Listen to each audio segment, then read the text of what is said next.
Hello students, good afternoon to all. Welcome back to JK Study Center. Students, जैसा कि आप सब जानते हैं आपके एग्जाम्स स्टार्ट होने वाले हैं फरवरी से और उसमें आपका जो साइंस का पोर्शन है उसमें मैं कवर करवाने वाली हूँ। अगर आपने अभी तक कुछ नहीं पढ़ा है फिर भी आप हमारी क्लास को देख रहे हैं तो यहाँ से आपको एग्जाम में क्वेश्चन देखने को मिलेंगे। आज हम शुरू कर रहे हैं आपके ऑब्जेक्टिव क्वेश्चंस, जिसमें आपको साइंस के 20 क्वेश्चंस देखने को मिलते हैं। तो आज का जो हमारा चैप्टर है जैविक क्या बोलेंगे जैव प्रक्रम से संबंधित हम ऑब्जेक्टिव क्वेश्चंस लेके आए हैं। तो स्टार्ट करें आज की क्लास। चलिए शुरू करते हैं आज की क्लास और उसमें हम पढ़ेंगे ऑब्जेक्टिव क्वेश्चन के बारे में डिटेल में। तो आज का हमारा पहला क्वेश्चन है, मनुष्य में लार ग्रंथियों की संख्या होती है। आपको ये बताना है कि मनुष्य के मुख में लार ग्रंथियों की संख्या कितनी होती है। ऑप्शन आपको 4 मिलेंगे, जिसमें पहला ऑप्शन है 1 जोड़ी, दूसरा है 3 जोड़ी, तीसरा आपका 4 जोड़ी या फिर 2 जोड़ी। तो आपके मुख में यानी मनुष्य के मुख में लार ग्रंथियों की संख्या 3 जोड़ी होती है, या संख्या में हम बोले 6 लार ग्रंथियां पाई जाती हैं। कितनी? 6, और जोड़ी में बात करेंगे तो 3 जोड़ी। नेक्स्ट क्वेश्चन नंबर 2 है हमारा, प्रचलित रूप से ऊर्जा ग्रह कहलाता है। ऊर्जा ग्रह या पावर हाउस, या हम कहें कोशिका का पावर हाउस किसको कहते हैं? क्या बोलेंगे? कोशिका का पावर हाउस या फिर कोशिका का ऊर्जा घर या ऊर्जा ग्रह किसको कहते हैं? तब आप बताएंगे, उसमें आपका ऑप्शन सही हो जाएगा माइटोकॉन्ड्रिया। क्या बोलेंगे? माइटोकॉन्ड्रिया। नेक्स्ट क्वेश्चन की तरफ बढ़ते हैं। क्वेश्चन नंबर 3 है हमारा। क्वेश्चन नंबर 3 है, दाएं नीले से अशुद्ध रक्त किस अंग में जाता है? आपके ऑप्शन है फेफड़े में, आहार नाल में, हृदय में या फिर त्वचा में। तो हृदय जो है आपका, मनुष्य का जो हृदय है वह 4 कक्षीय होता है। कितने कक्षीय? 4 कक्षीय, मतलब उसमें 4 कोष्ठक होते हैं। जो ऊपर के कोष्ठक होते हैं उनको हम बोलते हैं आलिंद। क्या बोलेंगे? आलिंद। ये क्या है? आलिंद है।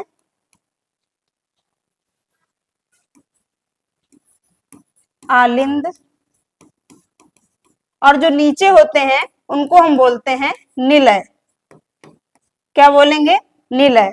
तो जो हमारा इधर का जो आलिंद है इसको हम बोलेंगे बायां आलिंद। क्या है ये? बायां आलिंद।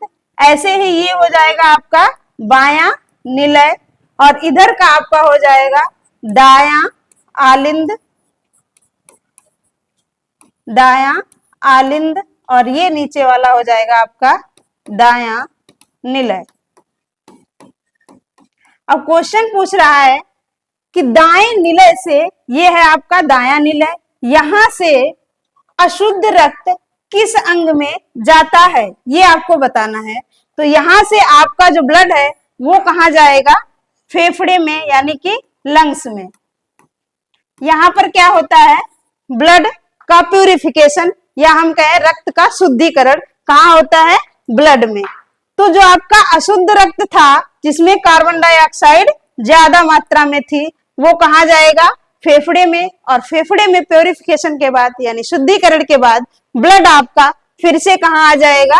बाएं आलिंद में आएगा। कहां आएगा? बाएं आलिंद में, जो कि क्या होगा? ऑक्सीजनेटेड होगा, आई मीन ऑक्सीजन युक्त होगा। तो इसमें आपका क्या सही जवाब हो जाएगा? फेफड़ा। अगर यहीं पर पूछा जाए कि फेफड़े से शुद्ध रक्त हृदय के कौन से भाग में आता है, तब आप बताएंगे बेटा बाएं आलिंद में। समझ में आ रहा है? तो यहाँ पर आपका जो ऑप्शन है, ऑप्शन नंबर ए, फेफड़ों में, ये सही हो जाएगा। नेक्स्ट क्वेश्चन की तरफ बढ़ते हैं। नेक्स्ट क्वेश्चन है, फेफड़ों से शुद्ध रक्त आता है। वही क्वेश्चन जो अभी हमने पिछली स्लाइड पर बताया था कि जब प्यूरिफिकेशन के बाद यानी शुद्धिकरण के बाद फेफड़े से ब्लड कहां जाएगा, तब क्या आप बताएंगे? आपका जो था इसको क्या बोलेंगे? बायां आलिंद। जो कि फेफड़े से ब्लड कहाँ आ रहा है, बाएं आलिंद में आ रहा है। तो इसका जवाब क्या सही हो जाएगा, बायां आलिंद। ऑप्शन नंबर ए बिल्कुल सही जवाब हो जाएगा। नेक्स्ट क्वेश्चन, क्वेश्चन नंबर 5 की तरफ बढ़े। क्वेश्चन नंबर 5 है, हीमोग्लोबिन महत्वपूर्ण भूमिका निभाता है किस काम में, उत्सर्जन में, श्वसन में, पाचन में या फिर वृद्धि में। तो स्टूडेंट्स, क्या आप हीमोग्लोबिन के बारे में जानते हैं? तो हीमोग्लोबिन क्या है, आपका जो ब्लड है, रक्त, ये क्या है, रेड होता है। कैसा, रेड यानी लाल कलर का होता है। तो यह लाल क्यों होता है, क्योंकि इसमें एक पिगमेंट होता है, वर्णक होता है, जिसको हम कहते हैं हीमोग्लोबिन। क्या बोलते हैं, हीमोग्लोबिन, जो कि क्या काम करता है, हमारे श्वसन में सहायता करता है।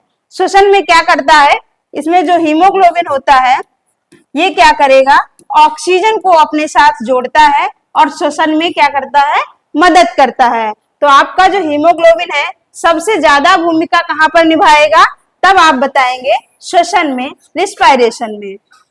क्लियर। नेक्स्ट क्वेश्चन की तरफ बढ़े। क्वेश्चन नंबर 6, मनुष्य के हृदय में कोष्ठकों की संख्या कितनी होती है। ये मैंने आपको अभी बताया कि हृदय में कितने चैम्बर होते हैं, तब आप बताएंगे 4। कौन कौन से होते हैं, तो इसमें 2 आलिंद क्या होंगे, 2 आलिंद होंगे और 2 क्या होंगे, निलय होंगे। 2 आलिंद और 2 निलय होते हैं। कुल मिलाकर के हृदय में 4 कोष्ठक होंगे। नेक्स्ट क्वेश्चन, क्वेश्चन नंबर 7 है, आहार नाल की सी के आकार की संरचना है। कहने का मतलब आहार नाल में सी आकार की संरचना किसकी होती है, तब आप बताएंगे। आपके ऑप्शन है ग्रहणी, ग्रसनी, इनमें से कोई नहीं, या फिर अमाशय। तो आपका ऑप्शन जो है, ऑप्शन नंबर ए ग्रहणी, बिल्कुल सही जवाब हो जाएगा। नेक्स्ट क्वेश्चन की तरफ बढ़े। क्वेश्चन नंबर 8 है, पित्त रस का श्रावण होता है यकृत में, अग्नाशय से, यकृत से, अग्नाशय से, पित्ताशय से या फिर अमाशय से। तो पित्त रस का निर्माण कौन करता है, या हम कहें पित्त रस को कौन बनाता है, तब आप बताएंगे। आपका जो लीवर है, यकृत, क्या बोलेंगे, लीवर, या फिर इसे ही हम बोलते हैं जिगर। क्या बोलेंगे, जिगर। ये क्या करता है, बाइल जूस पित्त रस का निर्माण करता है। और यही पित्त रस जब ज्यादा मात्रा में हो जाता है तो आपके कहा, पित्ताशय में आकर के स्टोर हो जाता है। तो यहाँ पर आपसे पूछा गया था पित्त रस का श्रावण कौन करता है, या कहें पित्त रस कहाँ से श्रावित होता है, तब आप बताएंगे क्या, लीवर या यकृत। क्लियर। नेक्स्ट क्वेश्चन, द्वार कोशिकाएं पाई जाती हैं। द्वार कोशिकाएं कहाँ पाई जाती हैं, ये आपको बताना है। आपके ऑप्शन है जड़ों में, रंध्रों में, वात रंध्रों में या फिर सभी में। तो द्वार कोशिकाएं आपकी कहाँ पाई जाती हैं, वात रंध्रों में, या हम कहें पत्तियों में। कहाँ, पत्तियों में। आपको ध्यान से आप देखेंगे तो छोटे छोटे छोटे छोटे छिद्र दिखाई देते हैं, उन्हीं को हम कहते हैं वात रंध्र। तो पत्तियों में आपके वात रंध्र पाए जाते हैं, जहां पर क्या होता है, जो कोशिकाएं होंगी उनको हम क्या बोलेंगे, द्वार कोशिकाएं बोलेंगे। जैसे ये आपकी कोई पत्ती है और इसमें आपको बहुत छोटे छोटे छोटे छोटे क्या दिखने को मिलेंगे, पोर्स यानी छिद्र दिखने को मिलेंगे। वहां पर जो कोशिकाएं होंगी उनको हम क्या नाम देंगे, द्वार कोशिकाएं नाम देंगे। नेक्स्ट क्वेश्चन की तरफ बढ़ते हैं। क्वेश्चन नंबर 10 है, मनुष्य में प्रमुख उत्सर्जी अंग क्या है। जो आप ह्यूमन बॉडी है, मनुष्य का शरीर है, आपका शरीर है, उसमें उत्सर्जी अंग कौन सा है। उत्सर्जी अंग की बात करें तो जो हमारे शरीर में अपशिष्ट पदार्थ बनते हैं उनको निकालने में कौन सा अंग मदद करता है, और वो भी बताना है कि मुख्य उत्सर्जी अंग कौन सा है। ऑप्शन है आपके त्वचा, फेफड़े, आहार नाल, वृक्क। ये क्या लिखा हुआ है यहाँ पर, वृक्क, या इसी को हम बोलते हैं किडनी। क्या बोलते हैं, किडनी। तो इसका राइट आंसर आपका क्या हो जाएगा, वृक्क। वैसे अगर हम बात करें उत्सर्जी अंग की तो आपका फेफड़ा भी उत्सर्जी अंग है और त्वचा भी उत्सर्जी अंग है। लेकिन यहाँ पर बताना है कि मुख्य उत्सर्जी अंग कौन सा है, तब आप बताएंगे वृक्क, किडनी, या फिर इसी को हम नाम देते हैं गुर्दा। क्या नाम देंगे? गुर्दा। तो इसमें से आपको कोई भी ऑप्शन में मिल सकता है, किडनी, गुर्दा या फिर वृक्क, तब आप यही जवाब दे देंगे। आगे बढ़े, अगला क्वेश्चन है, ग्लाइकोजेनेसिस क्रिया में बनता है, जो ग्लाइकोजेनेसिस प्रोसेस है इसमें क्या बनता है ये आपको बताना है। ग्लूकोज, ग्लाइकोजन, विटामिन या फिर प्रोटीन्स। तो ग्लाइकोजेनेसिस एक प्रोसेस है जिसमें क्या बनता है? ग्लाइकोजन बनता है। क्या बनता है? ग्लाइकोजन बनता है। और ये ग्लाइकोजन है क्या? तो कुछ नहीं, ये ग्लूकोज के बहुत सारे अणु हैं, या हम कहें ग्लूकोज जुड़ करके क्या बनाते हैं? ग्लाइकोजन बनाते हैं। क्या होगा यहाँ पर? ग्लूकोज जुड़कर क्या बनाते हैं? ग्लाइकोजन बनाते हैं। और इसी प्रक्रिया को हम क्या नाम देते हैं? ग्लाइकोजेनेसिस नाम देंगे। नेक्स्ट क्वेश्चन की तरफ बढ़े। क्वेश्चन नंबर 12 है, मानव वृक्क। क्या लिखा हुआ है? ये वृक्क का कार्य होता है। तो मानव वृक्क जो है, जिसको हमने अभी और क्या नाम बताया? किडनी या फिर गुर्दा। क्या बोलेंगे? किडनी या फिर गुर्दा। इसका क्या काम है? तो अभी आपने पढ़ा, क्या काम हो जाएगा? ऑप्शन है आपके पोषण, श्वसन, उत्सर्जन, परिवहन। तो आपका राइट आंसर हो जाएगा ऑप्शन नंबर 3, यानी कि उत्सर्जन, एक्सक्रेशन। तो जो आपका मुख्य उत्सर्जी अंग हो जाएगा किडनी, या तो आपसे ये पूछ सकता है कि मुख्य उत्सर्जी अंग कौन सा है, तब आपका जवाब होना चाहिए किडनी या फिर वृक्क। या आपसे ये पूछ सकता है वृक्क का कार्य क्या है, तब क्या आप बताएंगे? उत्सर्जन करना, एक्सक्रेशन करना। नेक्स्ट क्वेश्चन जो है, क्वेश्चन नंबर 13 कह रहा है, सुपोषी पोषण के लिए आवश्यक है। सुपोषी पोषण का मतलब है ऐसे जीव जो अपना खाना स्वयं बना ले, दूसरे पर डिपेंड ना रहे। तो उनके लिए क्या क्या आवश्यक होना चाहिए? कार्बन डाइऑक्साइड, क्लोरोफिल, सूर्य का प्रकाश या फिर सभी। तो सुपोषी में सबसे अच्छा उदाहरण याद रखेंगे पेड़ पौधों का। किसका? पादप जगत, या कह सकते हैं हम पादपों का। तो पादप यानी कि पेड़ पौधे क्या है? सुपोषी हैं, अपना खाना स्वयं बनाते हैं। और क्या क्या जरूरत होता है उनको? तो आपका कार्बन डाइऑक्साइड, क्लोरोफिल, सूर्य के प्रकाश में ये क्या करते हैं? एक क्रिया करते हैं जिसको हम बोलते हैं प्रकाश संश्लेषण। क्या बोलेंगे? प्रकाश संश्लेषण। इस क्रिया द्वारा भोजन पेड़ क्या करते हैं? अपना भोजन बना लेते हैं, और पेड़ों को ही हम कहते हैं सुपोषी जीव। क्या कहेंगे? सुपोषी। तो नेक्स्ट क्वेश्चन की तरफ बढ़े। क्वेश्चन नंबर 14 है, कोशिकीय प्रक्रमों में ऊर्जा मुद्रा है। कहने का मतलब कोशिका में जो ऊर्जा की मुद्रा क्या है, यानी कि ऊर्जा स्टोर रहती है, उसको किस नाम से जानते हैं? आपके ऑप्शन है माइटोकांड्रिया, एटीपी, ग्लूकोज या फिर इनमें से कोई नहीं। तो माइटोकांड्रिया वो संरचना है जो ऊर्जा बनाती है, या हम कहें ऊर्जा को स्टोर रखती है। लेकिन किस फॉर्म में, इसकी मुद्रा क्या है, किस मुद्रा में ऊर्जा रहती है, तब आप बताएंगे ऑप्शन नंबर बी, एटीपी। क्या बोलेंगे? एटीपी।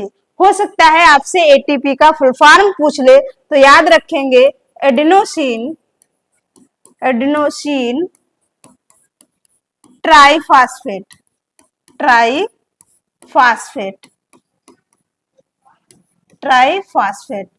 क्लियर हो रहा है? तो यहाँ पर ऑप्शन नंबर बी सही हो जाएगा। एटीपी कोशिकीय प्रक्रमों में ऊर्जा की मुद्रा है। नेक्स्ट क्वेश्चन की तरफ बढ़े।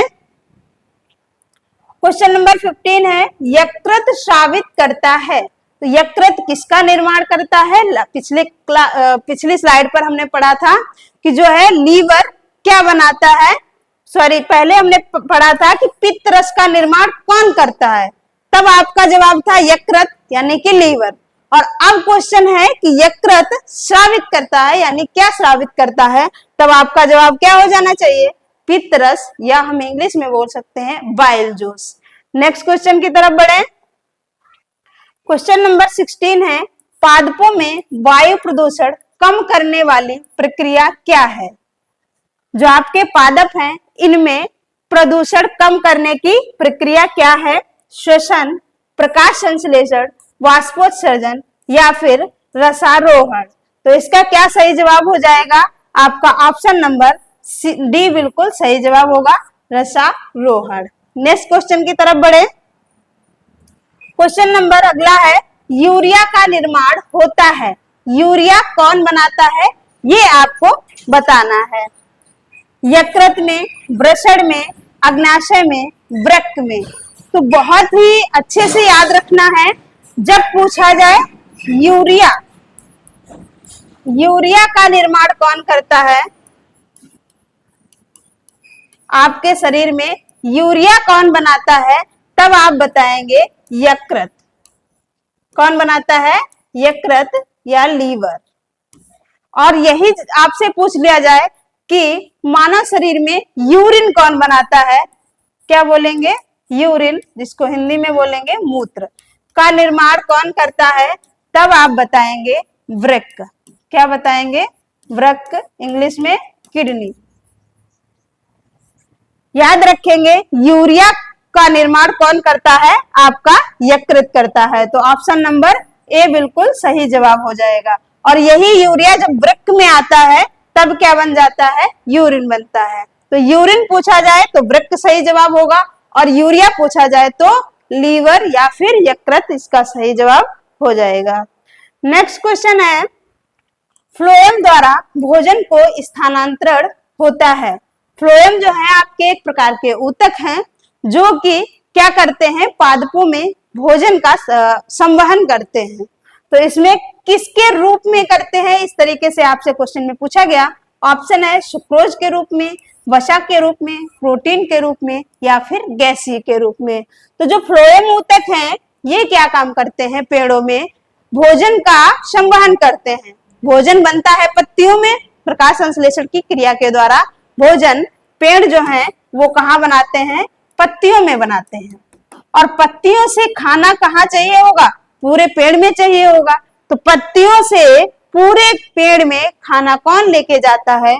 आपके फ्लोएम ऊतक लेके जाते हैं, जो कि किस फॉर्म में होता है? सुक्रोज के फॉर्म में।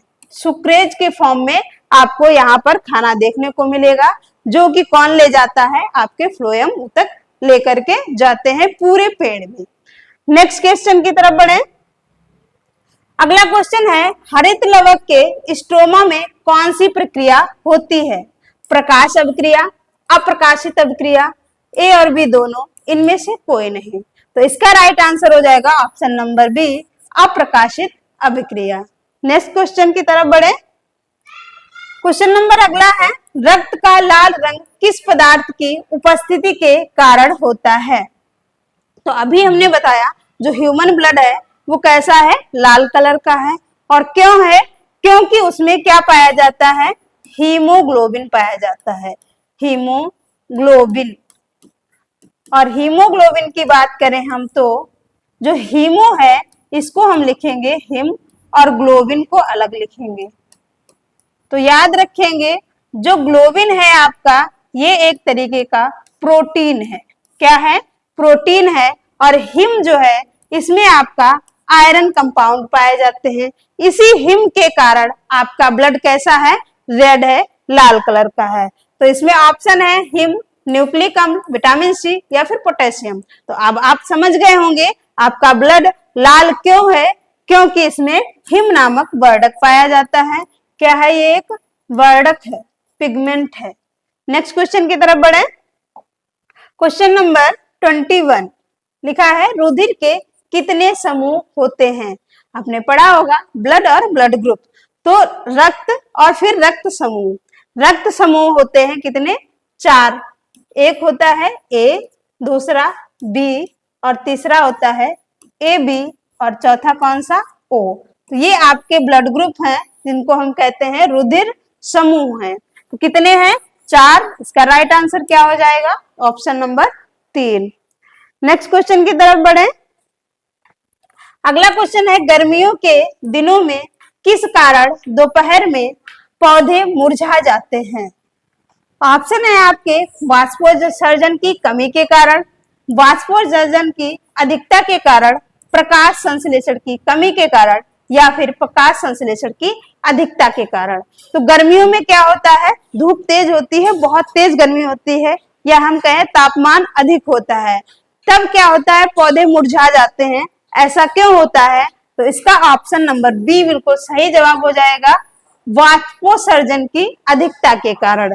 इसमें होता क्या है वाष्पोत्सर्जन की प्रक्रिया में, तो जो पेड़ों में पानी है ये क्या होता है, वाष्पित होने लगता है, सूखने लगता है, तो पेड़ क्या होंगे, मुरझा जाएंगे। ऑप्शन बी आपका सही जवाब हो जाएगा। नेक्स्ट क्वेश्चन की तरफ बढ़े। क्वेश्चन नंबर 23, जठर रस स्रावित होता है, तो जठर रस कौन बनाता है ये आपको बताना है। ऑप्शन है आपके अग्नाशय में, पित्ताशय में, अमाशय में, या फिर यकृत में। तो याद रखेंगे जो जठर रस है, जिसको गैस्ट्रिक जूस भी कहते हैं, ये आपका अमाशय बनाता है। कौन बनाता है, अमाशय, जिसको हम क्या कहते हैं, पेट भी कहते हैं। यहाँ पर जठर ग्रंथियां पाई जाती हैं, और यही जठर ग्रंथियां क्या करती हैं, जठर रस का स्राव करती हैं या जठर रस बनाते हैं। तो आपका ऑप्शन सी सही जवाब हो जाएगा, अमाशय या फिर पेट। नेक्स्ट क्वेश्चन है, वह कौन सी शिरा है जिसमें शुद्ध रुधिर प्रवाहित होता है? आपके ऑप्शन है पल्मोनरी शिरा, ग्रीवा शिरा, पोर्टल शिरा, या फिर पश्च महाशिरा। तो आपने पढ़ा होगा शिराओं में क्या होता है, शिराओं में अशुद्ध रक्त बहता है। कैसा, अशुद्ध, अशुद्ध रक्त बहता है। और आपकी जो धमनियां होती हैं, धमनियां जिनमें कैसा ब्लड बहता है, तब आप बताएंगे शुद्ध बहता है। लेकिन होता क्या है, एक ऐसी शिरा है जिसमें शुद्ध रक्त बहता है, और एक ऐसी धमनी है जिसमें अशुद्ध रक्त बहता है। तो आपको बताना है कौन सी ऐसी शिरा है जिसमें शुद्ध रक्त बहता है। ये शुद्ध रक्त और अशुद्ध रक्त आपको समझ में आ रहा है। शुद्ध रक्त में क्या होगा, ऑक्सीजन अधिक होगा, और अशुद्ध रक्त में क्या होगा, कार्बन डाइऑक्साइड अधिक होगा। तो यहाँ पर आपका सही जवाब हो जाएगा पल्मोनरी शिरा। क्या बोलेंगे, पल्मोनरी शिरा, जिसमें क्या होता है, शुद्ध रक्त यानी कि प्योर ब्लड बहता है। ऐसे ही आपको एक मिलेगी पल्मोनरी धमनी। क्या बोलेंगे, पल्मोनरी धमनी। इसमें क्या होगा, इसमें आपका अशुद्ध रक्त बहेगा। कैसा, अशुद्ध रक्त। अशुद्ध रक्त और शुद्ध रक्त अब आपको समझ में आ गया होगा। तो इसका सही जवाब क्या हो जाएगा, पल्मोनरी शिरा। नेक्स्ट क्वेश्चन की तरफ बढ़े। क्वेश्चन नंबर अगला है, मनुष्य के दूध के दांतों की संख्या क्या होती है? जो आपके दूध के दांत होते हैं उनकी संख्या क्या है बताना है। ऑप्शन में है 20, 24, 28 या फिर 32। तो एक स्वस्थ मनुष्य के मुख में कितने टोटल दांत होते हैं, तब आप बताएंगे 32, जिसमें से 20 क्या होंगे, दूध के दांत होंगे। मतलब ये दांत क्या होते हैं, दूध के, मतलब ये एक बार निकलते हैं और टूट जाते हैं, दोबारा फिर से ये निकल आते हैं। तो आपके जो 20 दांत हैं ये कैसे दांत हैं, दूध के दांत हैं। इन्हीं को हम बोलते हैं अस्थायी दांत। क्या बोलेंगे, अस्थायी दांत। और फिर उसके बाद में 12 दांत जो होते हैं वो कभी भी दोबारा नहीं निकलते, मतलब एक बार ही निकलते हैं, तो उनको हम बोलते हैं स्थायी दांत। ये टोटल क्या होंगे, स्थायी दांत। ये 12 जो होते हैं ये आपके अस्थायी दांत होते हैं, ये एक बार टूट करके दोबारा निकलते हैं। अगला है आपका, प्रत्येक जबड़े में अग्र चवर्णकों की संख्या क्या होती है? 1 जोड़ी, 2 जोड़ी, 3 जोड़ी या फिर 4 जोड़ी। तो दांतों का क्रम आपको पता होगा।